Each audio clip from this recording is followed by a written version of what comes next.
No extremo norte da região de Krasnoyarsk existia um pedaço de taiga que quase ninguém ousava atravessar.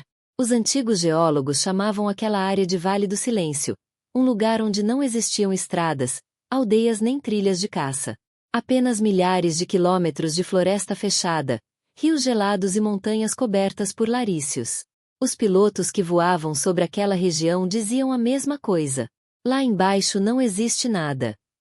Durante 12 anos, o piloto de helicóptero Andrei Volkov havia transportado médicos, mantimentos e equipes de resgate para pequenas comunidades isoladas. Sempre passava pelo mesmo corredor aéreo. Nunca tinha visto um único sinal de vida. Naquela manhã o céu estava completamente limpo. O sol iluminava o mar infinito de árvores. Foi então que algo chamou sua atenção. Uma fina coluna de fumaça branca subia lentamente entre as montanhas. Andrei franziu a testa. Aquilo não era um incêndio. Era fumaça de uma chaminé. Pavel, você está vendo aquilo? Perguntou ao navegador. O homem olhou pela janela. Ficou alguns segundos em silêncio. Não pode ser. Andrei reduziu a altitude. Quanto mais o helicóptero descia, mais detalhes apareciam. Entre duas colinas existia uma pequena clareira perfeitamente limpa. No centro havia uma casa construída com troncos grossos. Ao lado dela, um pequeno galpão. Mais adiante, uma horta organizada. Lenha empilhada. Uma cerca feita de madeira. Tudo parecia cuidado havia muitos anos. De repente, a porta da casa se abriu. Uma senhora de cabelos completamente grisalhos saiu devagar. Vestia roupas costuradas à mão. Ela ergueu a mão para proteger os olhos do sol e observou o helicóptero sem demonstrar medo. Logo atrás apareceu uma jovem. Depois um homem alto com barba comprida. E, por último, um garoto que carregava um arco de madeira. Nenhum deles tentou fugir. Pareciam apenas curiosos. Andrei fez 2 voltas sobre a clareira. Gravou cada detalhe na memória. Depois anotou as coordenadas. Não podia pousar. O helicóptero levava medicamentos que precisavam chegar antes do anoitecer. Horas depois, já na base aérea, Andrei entregou o relatório. Os oficiais riram. Deve ser algum caçador. Mas Andrei respondeu com firmeza.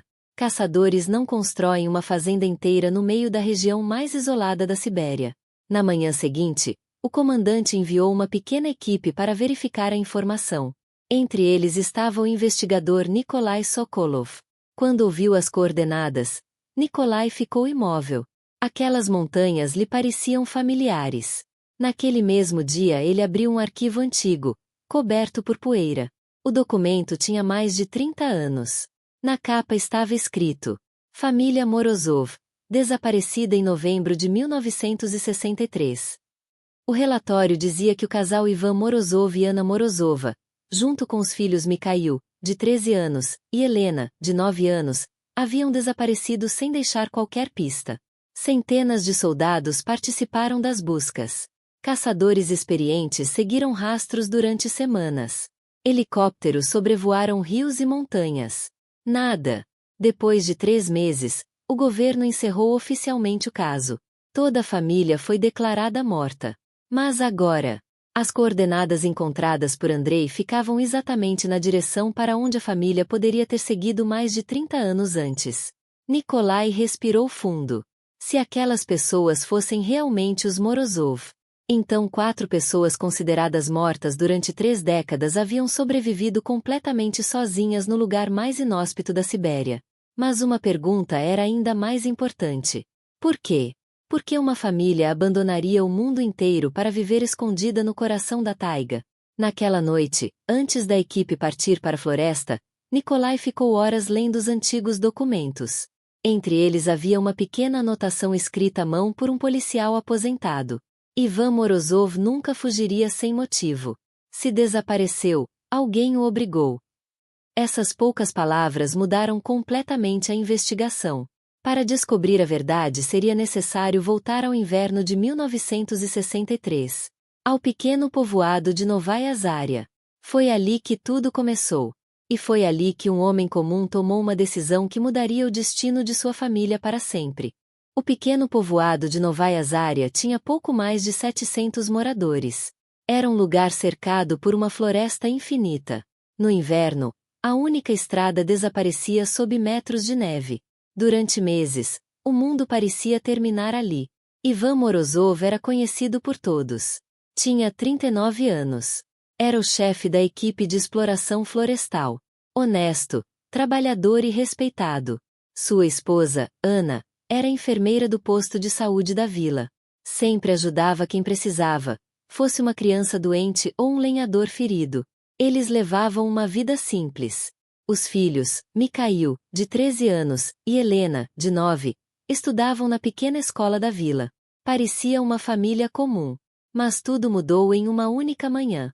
Durante uma inspeção em uma área de extração de madeira, Ivan percebeu algo estranho. Diversas árvores marcadas como protegidas haviam sido derrubadas ilegalmente. Além disso, caminhões carregavam toras durante a madrugada, sem qualquer registro oficial.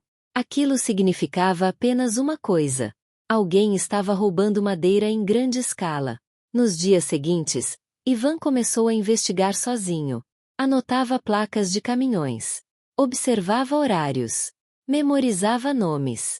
Quanto mais descobria, mais perigosa a situação ficava. Uma noite, escondido entre as árvores, viu homens carregando caixas metálicas junto com a madeira. Aquilo não fazia sentido. Na manhã seguinte, abriu uma das caixas deixadas para trás. Dentro havia documentos, mapas e pacotes de dinheiro.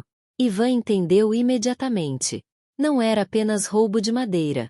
Existia uma organização inteira operando na região. E algumas pessoas muito importantes estavam envolvidas. Naquela noite, contou tudo para Ana. Ela ouviu em silêncio. Quando Ivan terminou, ela perguntou apenas uma coisa: "Você pretende denunciar isso?" Ele respondeu sem hesitar: "Sim." Ana abaixou a cabeça. Sabia exatamente o que aquilo significava. Poucos dias depois, Ivan viajou até o centro distrital para entregar as provas às autoridades. Mas, antes mesmo de conseguir falar com o investigador responsável, percebeu que algo estava errado. Os homens que apareciam em seus documentos estavam entrando livremente no mesmo prédio. Sorriam. Conversavam com funcionários. Saíam tranquilamente. Naquele instante, Ivan compreendeu que não podia confiar em ninguém. Voltou para casa sem entregar os documentos. 2 dias depois começaram os problemas. Primeiro, recebeu uma advertência disciplinar por uma suposta falha no trabalho. Depois disseram que equipamentos haviam desaparecido sob sua responsabilidade. Em seguida, surgiu uma acusação ainda mais grave. Uma grande quantia em dinheiro havia sumido do depósito da empresa. E todas as suspeitas recaíam sobre Ivan. Ele tentou se defender. Ninguém quis ouvir. Os antigos amigos começaram a evitá-lo. Alguns vizinhos atravessavam a rua quando viam. Outros cochichavam pelas costas. Em menos de uma semana, sua reputação havia sido destruída. Naquela noite, Ivan ficou sentado em silêncio diante do fogão de lenha. Ana colocou 2 xícaras de chá sobre a mesa. Depois de vários minutos, perguntou: "Eles querem prender você, não é?" Ivan assentiu lentamente. "Não importa o que eu diga. Eles já decidiram." O silêncio tomou conta da casa. Do outro lado da parede, Mikhail e Helena dormiam sem imaginar que suas vidas estavam prestes a mudar para sempre. Ana respirou fundo. Depois falou com calma: "Se você for preso, nunca mais veremos a mesma família." Ivan permaneceu imóvel.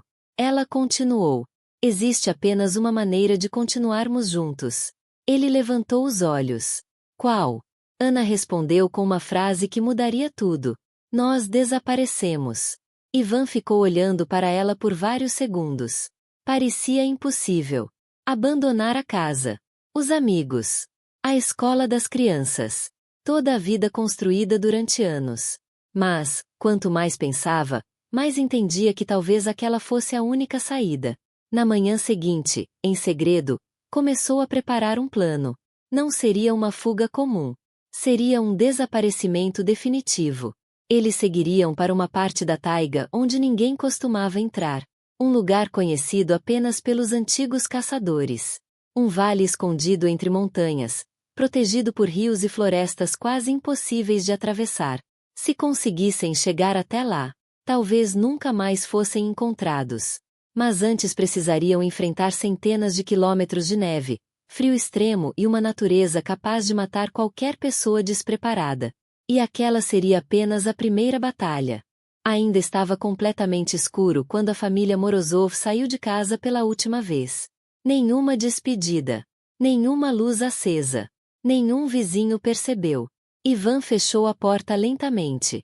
Olhou para a pequena casa onde viveram durante tantos anos. Sabia que talvez nunca mais voltasse. Sem dizer uma palavra, virou as costas. Ana carregava uma mochila cheia de remédios, sementes, roupas e alimentos secos.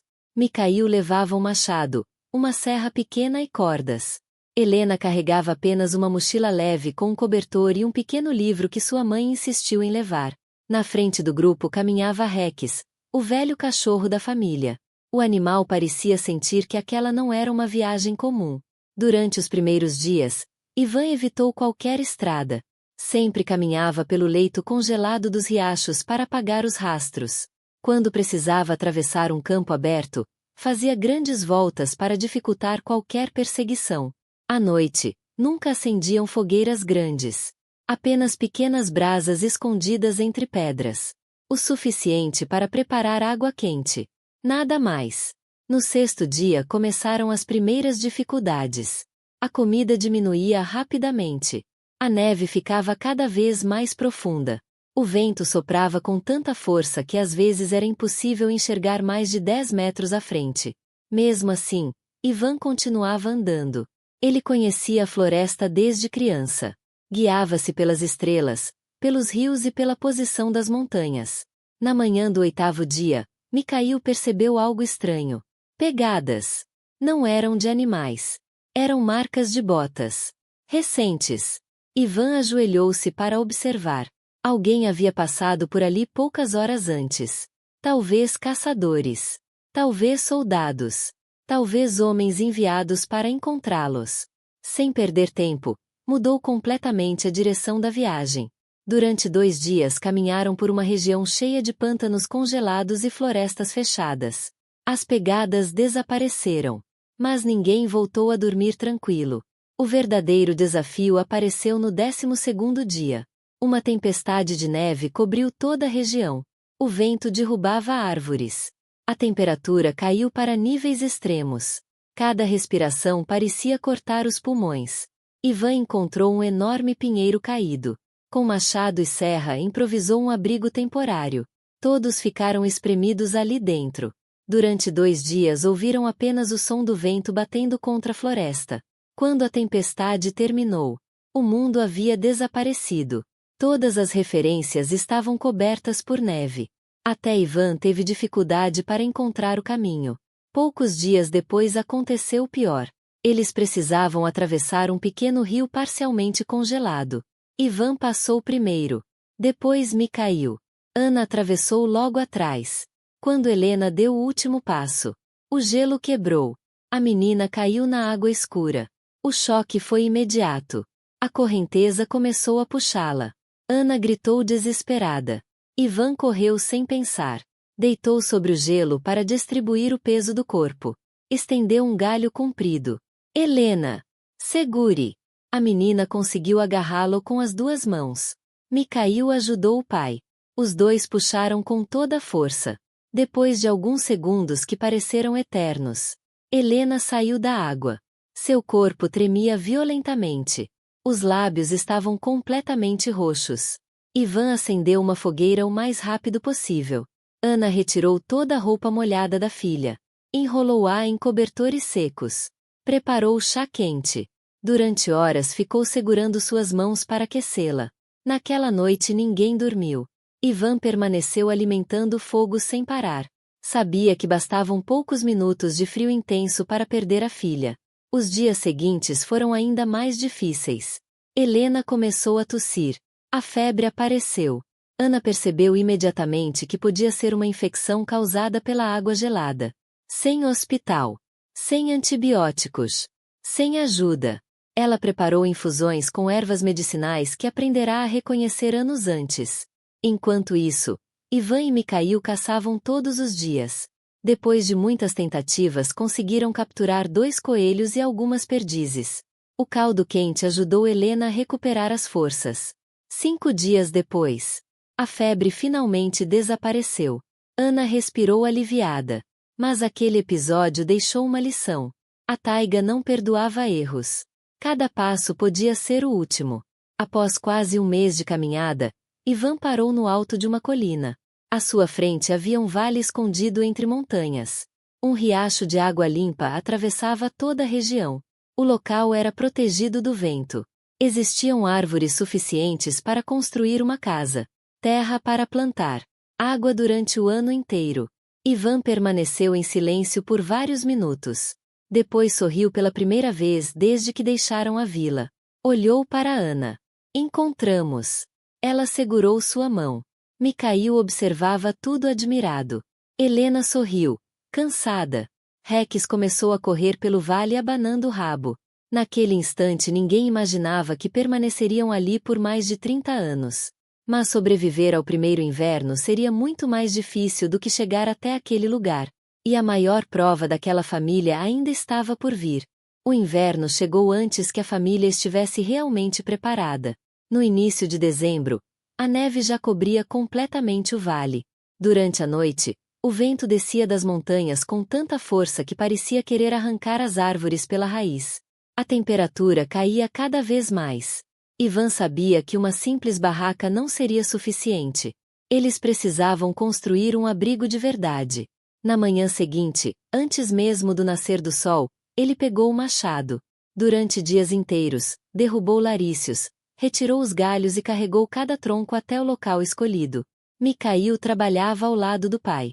Apesar de ter apenas 13 anos, já carregava toras quase tão pesadas quanto ele. Ana preparava comida, cuidava de Helena e recolhia musgo, cascas de árvore e pedras para isolar as paredes da futura cabana. Cada membro da família tinha uma função. Ninguém podia ficar parado. Depois de 2 semanas de trabalho, a pequena cabana finalmente começou a tomar forma. Era simples. Uma única sala. Uma porta baixa. Uma pequena janela coberta por uma pele transparente de animal. No centro havia um fogão improvisado feito com pedras. Não era confortável, mas poderia salvar suas vidas. As primeiras semanas pareciam promissoras. Ivan conseguia caçar lebres. Mikhail aprendeu a montar armadilhas para aves. Ana encontrou raízes e ervas que ainda resistiam sob a neve. Mesmo assim, a comida diminuía rapidamente. Os dias eram curtos. As noites pareciam intermináveis. Em janeiro, a temperatura caiu abaixo dos -50 °C. O rio congelou completamente. Até respirar doía. A fumaça da chaminé congelava antes de desaparecer no céu. Dentro da cabana, a água virava gelo durante a madrugada. As cobertas amanheciam duras por causa da umidade congelada. Ivan passou a alimentar o fogo dia e noite. Dormia apenas alguns minutos de cada vez. Se o fogo apagasse, toda a família morreria congelada. Certa madrugada, um forte estrondo acordou todos. Um enorme pinheiro, quebrado pelo peso da neve, caiu bem ao lado da cabana. O impacto fez parte do telhado ceder. O vento gelado invadiu o interior. Em poucos minutos, tudo começou a congelar. Sem perder tempo, Ivan e Mikhail saíram para a tempestade. Trabalharam durante horas sob o frio extremo. As mãos sangravam. Os rostos estavam cobertos de gelo. Mesmo assim continuaram. Ao amanhecer, conseguiram fechar novamente o telhado. Ana observava tudo em silêncio. Sabia que, se demorassem mais alguns minutos, ninguém sobreviveria. Os meses seguintes foram uma luta diária. Alguns dias as armadilhas voltavam vazias. Outros rendiam apenas um coelho. Houve semanas em que dividiram um único pedaço de carne entre os 4. Mesmo com fome, Ivan sempre entregava sua parte para os filhos. Dizia que já tinha comido durante a caçada. Era mentira. Ana sabia. Mas nunca o desmentia. Ela também fazia o mesmo. Aos poucos, ambos emagreceram muito. No final de fevereiro aconteceu outro problema. Rex, o cachorro da família, desapareceu. Durante 2 dias ninguém encontrou qualquer sinal dele. Helena chorava sem parar. Na manhã do terceiro dia, Mikhail ouviu latidos vindos da floresta. Correu naquela direção. Encontrou Rex preso entre galhos caídos. O cachorro havia enfrentado um lobo para proteger a área ao redor da cabana. Estava ferido. Mancava. Mas ainda estava vivo. Ana limpou os ferimentos e improvisou curativos. Durante semanas, Helena cuidou dele todos os dias. Rex se recuperou lentamente. Depois disso, passou a dormir sempre na entrada da cabana, como um verdadeiro guardião. Quando março chegou, os primeiros raios de sol começaram a aquecer o vale. A neve ficou mais pesada. Pequenos filetes de água voltaram a aparecer. Os pássaros retornaram. Pela primeira vez em muitos meses, a família ouviu algo além do vento. Ivan saiu da cabana logo cedo. Olhou para o céu. Respirou profundamente. Depois sorriu. Nós conseguimos. Ana saiu logo atrás. Os dois permaneceram em silêncio observando o vale. Tinham sobrevivido ao primeiro inverno. Mas agora começava outro desafio. Não bastava sobreviver. Era preciso construir uma vida inteira naquele lugar. Eles precisariam plantar, caçar, ampliar a cabana e criar um lar onde talvez passassem o resto da vida. Sem saber, aquele vale perdido estava prestes a se transformar em um pequeno mundo escondido da civilização. E os próximos 25 anos mudariam completamente o destino da família Morozov. By the spring of 1992, the rescue team returned to the Hidden Valley with supplies, doctors, and officials. They expected to bring the surviving family back to civilization. Instead, they found two women calmly working in their garden as if nothing unusual had happened. The older woman, Maria, had grown old in the wilderness. Her daughter Helena, now in her 40s, had never built a life anywhere except the forest. Every tree, every stream, and every trail was familiar to them. Captain Victor greeted them politely. "We've come to help you." Maria smiled gently. "You already have. You found US. The doctors examined both women. They were surprisingly out despite their simple life. Years of hard work had made them physically strong, although modern medicine could clearly improve their health. The team spent several days documenting everything. The cabin had been expanded several times. A smoke house sat behind it. Rolls of vegetables filled the clearing. Wood was stacked perfectly for winter. A small battles had been built beside the stream. Fishing nets hung to dry. Medicinal herbs were stored carefully inside wooden boxes. Everyone was amazed. No one expected two people living alone for decades to create such an organized home. One evening, while sitting around the fire, Captain Victor finally asked the question that had been on everyone's mind. If you new people would welcome you back, why didn't you leave years ago? Maria looked toward the mountains before answering. When we first came here, we were running from fear. She paused. Later, we stayed because this became our home. Helena added quietly. I've heard about cities all my life, but don't know how to live in one. For several days the officials discussed their future. Some believed they should return immediately. Others argued they should decide for themselves. Finally, the choice was left to the family. Maria surprised everyone. You will go. Then she looked at her daughter. But Helena must show us for herself. Helena spent the entire night walking through the forest. She visited the stream where she had played as a child. She touched the old trees her father had planted. She sat beside the small wooden crosses where her father and brother rested. By sunrise, her decision was made. She would leave. Not because she wanted to forget the valley, but because her parents had sacrificed everything so their children could have a future. Returning to society was the future they had never been able to give her. A week later, the helicopter lifted off. As the valley disappeared beneath the clouds, both women watched silently through the window. Neither cried. They simply held each other's hands. Back in civilization, newspapers across the region reported the incredible discovery. People could not believe that a family had survived alone for more than 30 years in one of the most isolated forests in Siberia. Researchers visit. Historians documented every detail. Doctors studied how they had survived. Survival experts admired the practical knowledge that had kept them alive. Many of the family's handmade tools, journals, and farming methods were preserved for future generations. But the greatest lesson was about survival. It was about determination. One honest decision had forced the family into the wilderness. One courageous choice had kept them alive. And one peaceful valley had protected their hope for over 3 decades. Years later, people still traveled to the remote regionalism. Most searched for the hidden clearing. Few ever found it. Nature had slowly reclaimed the old trails.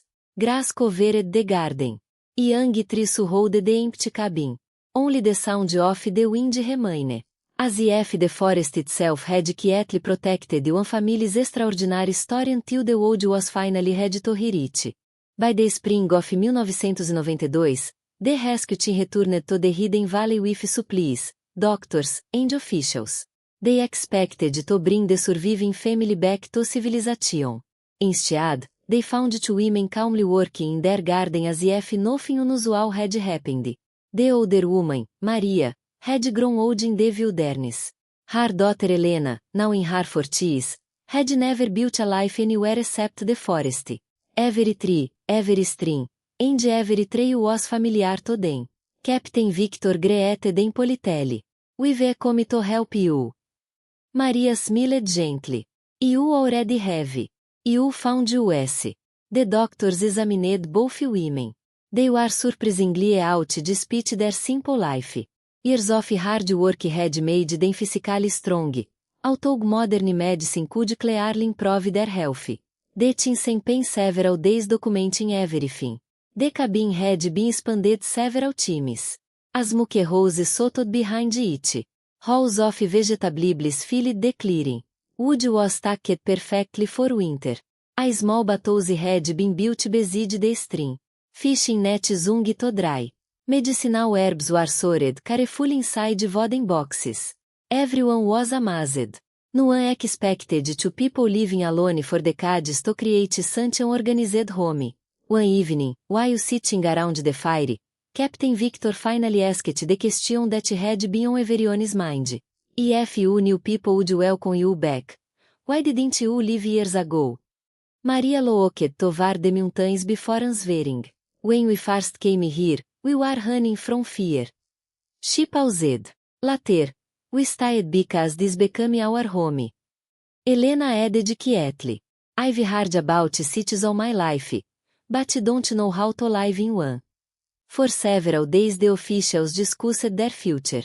Some believed they should return immediately. Others argued they should decide for themselves. Finally, the choice was left to the family. Maria surprised everyone. "You will go." Then she looked at her daughter. "But Elena must show us for herself." Elena spent the entire night walking through the forest. She visited the stream where she had played as a child. She touched the old trees her father had planted. She sat beside the small wooden crosses where her father and brother rested. By sunrise, her decision was made. She would leave. Not because she wanted to forget the valley, but because her parents had sacrificed everything so their children could have a future. Returning to society was the future they had never been able to give her. A week later, the helicopter lifted off. As the valley disappeared beneath the clouds, both women watched silently through the window. Neither cried. They simply held each other's hands. Back in civilization, newspapers across the region reported the incredible discovery. People could not believe that a family had survived alone for more than 30 years in one of the most isolated forests in Siberia. Researchers visit. Historians documented every detail. Doctors studied how they had survived. Survival experts admired the practical knowledge that had kept them alive. Many of the family's handmade tools, journals, and farming methods were preserved for future generations. But the greatest lesson was about survival. It was about determination. One honest decision had forced the family into the wilderness. One courageous choice had kept them alive. And one peaceful valley had protected their hope for over 3 decades. Years later, people still traveled to the remote regionalismo. Most searched for the hidden clearing. Few ever found it. Nature had slowly reclaimed the old trails. Grass covered the garden. Young trees surrounded the empty cabin. Only the sound of the wind remained. As if the forest itself had quietly protected one family's extraordinary story until the world was finally ready to hear it.